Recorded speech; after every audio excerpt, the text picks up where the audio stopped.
Muito bem, muito bem, muito bem. Boa tarde, eu sou o G. Roger. Estamos dando início a mais a nossa terceira já aula, né? Não? Quarta aula, três aulas tivemos de Aristóteles, agora estamos entrando na nossa quarta aula e já vamos nos direcionar a Hegel. Então, vamos começar a estudar o Gottfried Hegel, tá? E vamos, claro, com isso,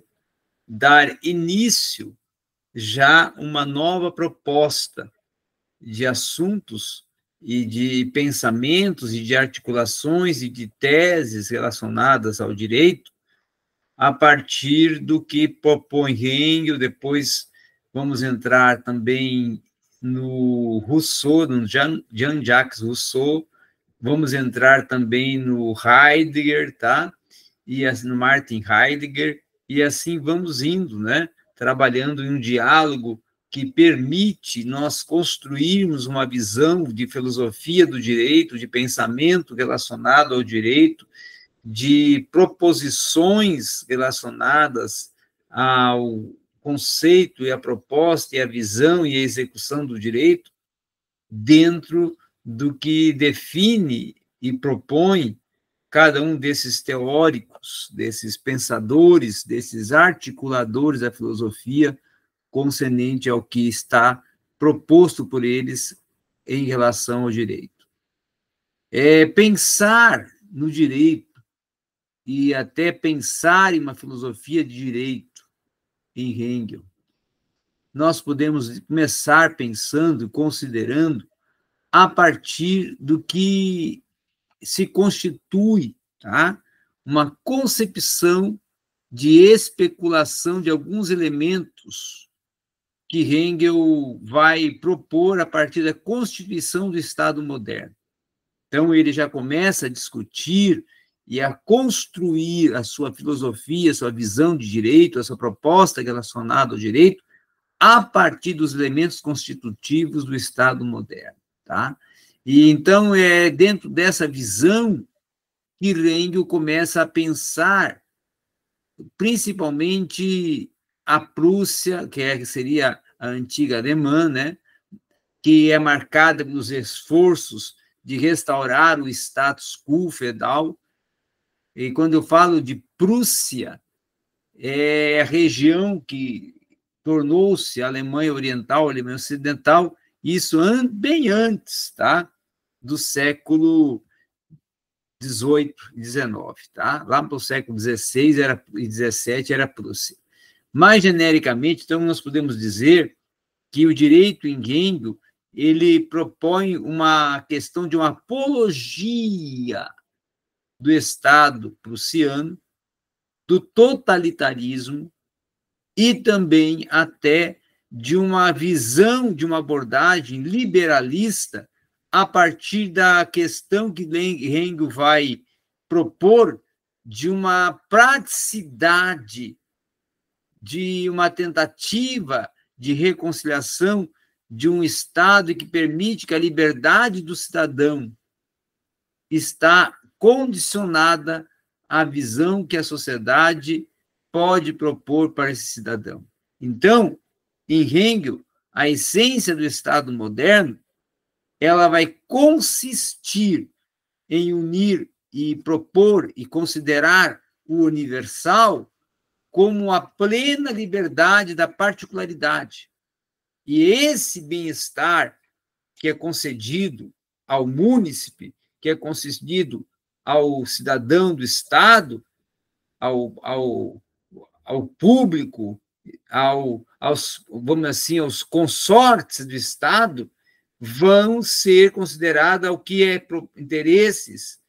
do Estado para com a família, do Estado para com a sociedade civil e a sociedade burguesa que dirige o Estado, e também da universalidade, da particularidade dos interesses do Estado para com o cidadão, para com a cultura e para até com a organização do organismo social, que é a forma em como o Estado vê, organiza, propõe e equaciona a sua administração pública. E, a partir disto, é que vai começando o Hegel a construir todo um arcabouço de elementos que vão formar o seu pensamento concernente ao direito. Então, na concepção de sociedade hegeliana, nós vamos ver um organismo que é formado a partir de uma organização, a partir também do status quo, a partir de uma condição de culturalidade, de bem-estar do cidadão e dos interesses do Estado para com o cidadão, para com a família e para com as instituições e para, principalmente, com a sociedade burguesa, que é a sociedade que rege as demais devido à posição econômica e de influência para com a sociedade. Então, o objetivo e a proposta e a estrutura da filosofia vinculada, relacionada, proposta ao direito em Hegel, ela começa a ser pensada a partir do que o Estado encontra de pulsação interna, de sentimentos, para com construção de uma externalidade, uma exterioridade, tá? A partir do que é proposto no próprio Estado moderno de uma liberdade do ser de decisões. Então, essa distinção das esferas da família, da sociedade burguesa e do sentido aplicativo de governo é que Hegel vai concentrar a sua visão, a sua particularidade de proposta voltada à lei e, principalmente, aos impulsos da sociedade, aos impulsos da família e às decisões máteres de organismo e organização propostas pelo Estado para conduzir o povo, para conduzir a sociedade e para aplicar as suas leis. E aí é que Hegel vai falar e vai propor a ideia de liberdade moderna, que para Hegel ela vai conter um desdobramento da esfera da sociedade civil, contrariando principalmente as duas esferas da sociedade civil burguesa, caracterizada pela oposição entre a universalidade e a particularidade, e também vai desenvolver uma ótica e um olhar e uma perspectiva entre o que é particular, entre o que é universal e entre o que é plural e entre o que é singular, referente ao Estado moderno e a sua visão de mundo, a sua cosmovisão social. Então, a concepção que nós podemos colocar hegeliana do Estado moderno é justamente uma condição de liberdade, uma condição de viver uma liberdade a partir dos impulsos imediatos da minha vontade e da minha autodeterminação, do meu agir moral condicionado ao meu impulso pessoal, não é? Então, ele contrapõe nesse aspecto a Aristóteles, ele contrapõe nesse aspecto a Immanuel Kant, que são todos aqueles que defendem já as leis morais. Então, Hegel trabalha com a liberdade constitutiva do ser humano na sua individualidade, liberdade subjetiva que vai pertencer, inclusive, à esfera da particularidade,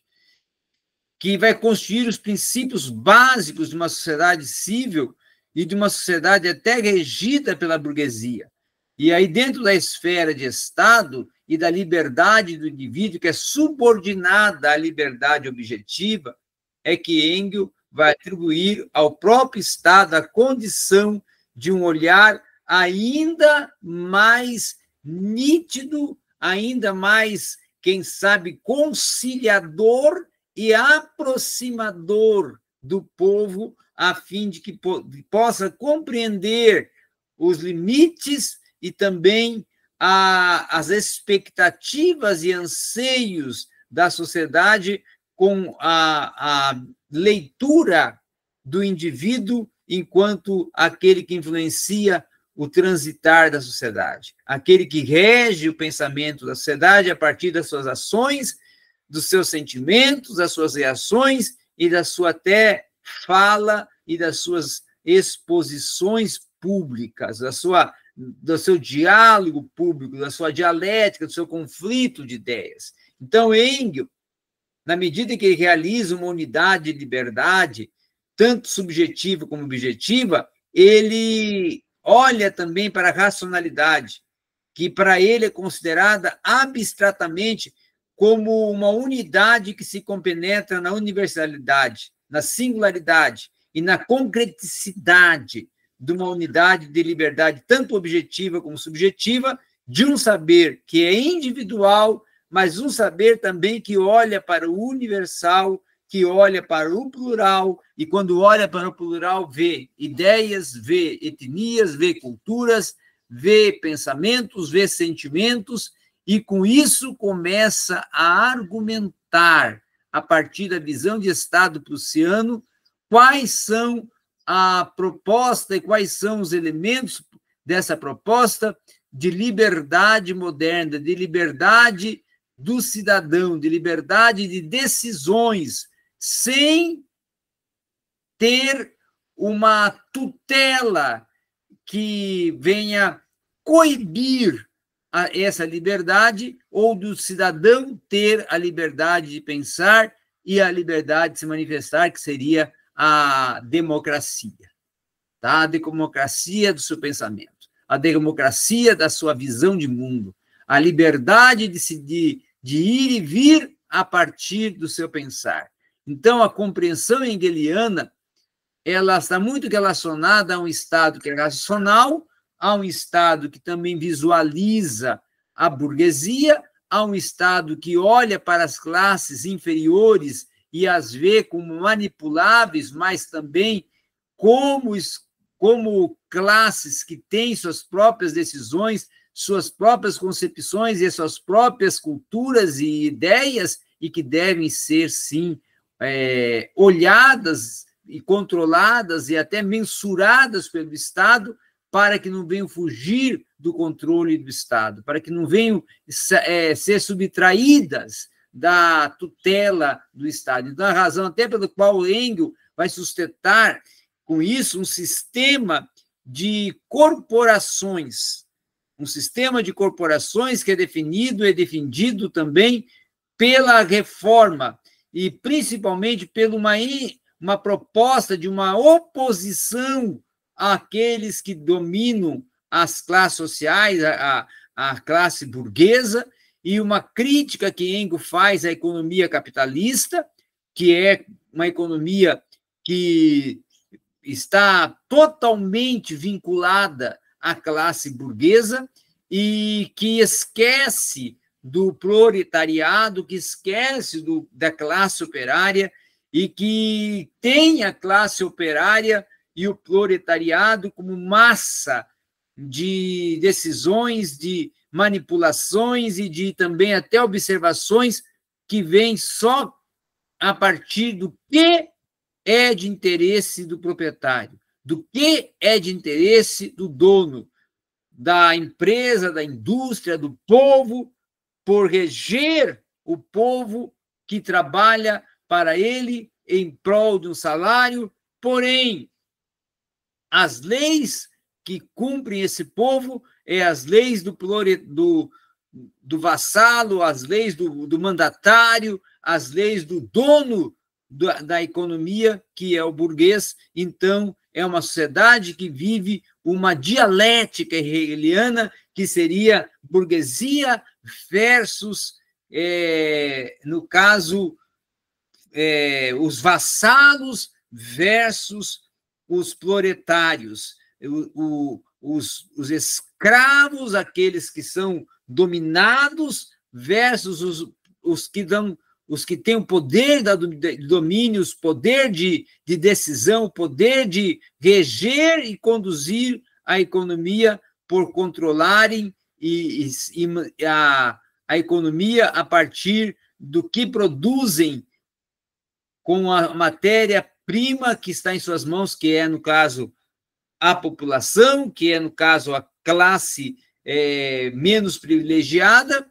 e também com a matéria orgânica e até com a produção industrial que vão propondo e integrando para reger e conduzir a economia do Estado. Então, Engels, ele tece uma crítica até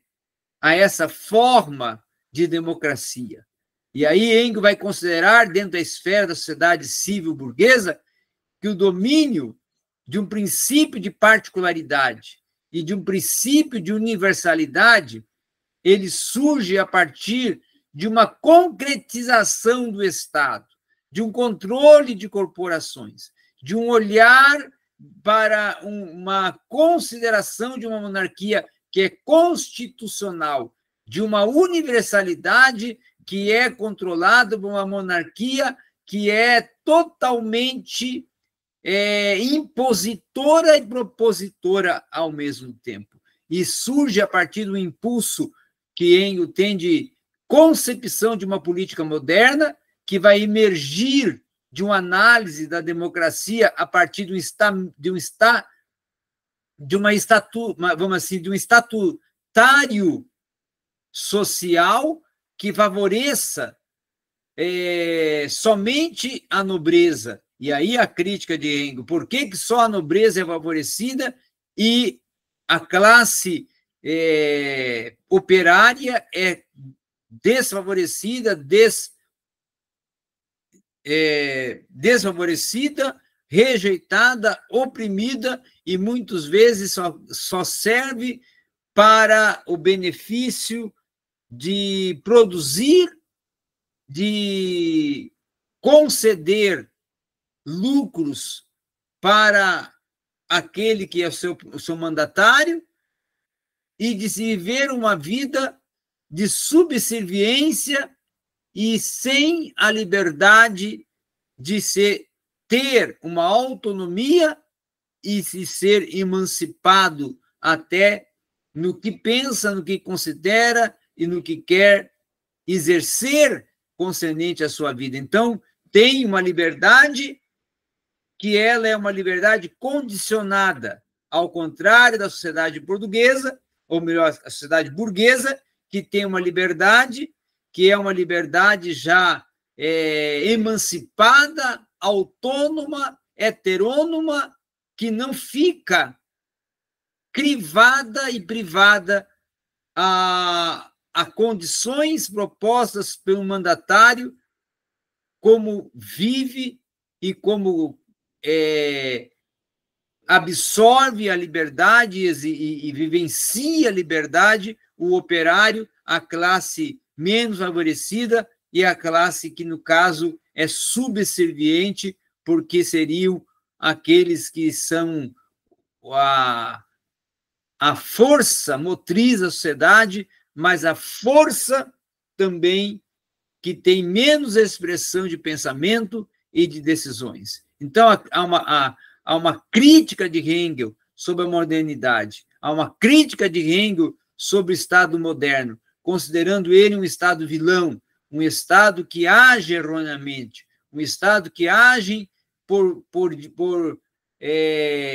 opções e por interesses pessoais daqueles que controlam a massa, daqueles que controlam o organismo e a organização que rege o Estado. Então, é um Estado que tem uma só visão de mundo, uma só proposta de olhar para o cidadão. É o olhar do interesse, é o olhar da subjugação, é o olhar do controle e é o olhar das exigências, das normas e das leis propostas para manter a ordem e o benefício de um crescimento que é não bilateral, mas nem unilateral, mas unicamente um crescimento que ele converge em benefícios singularmente e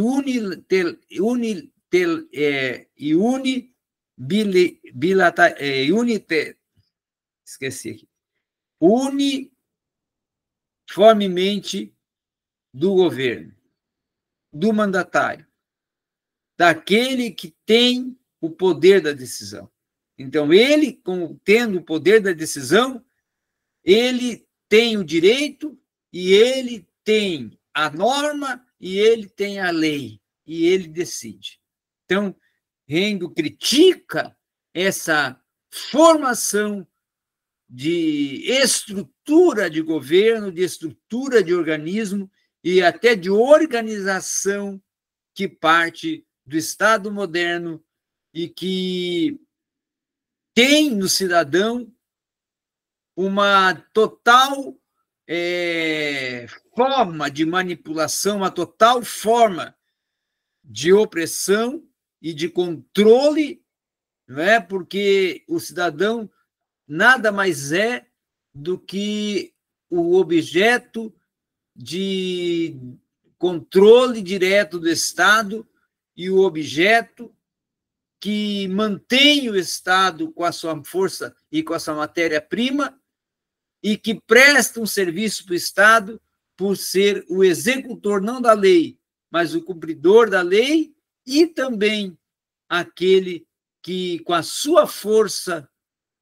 física, mantém o luxo, mantém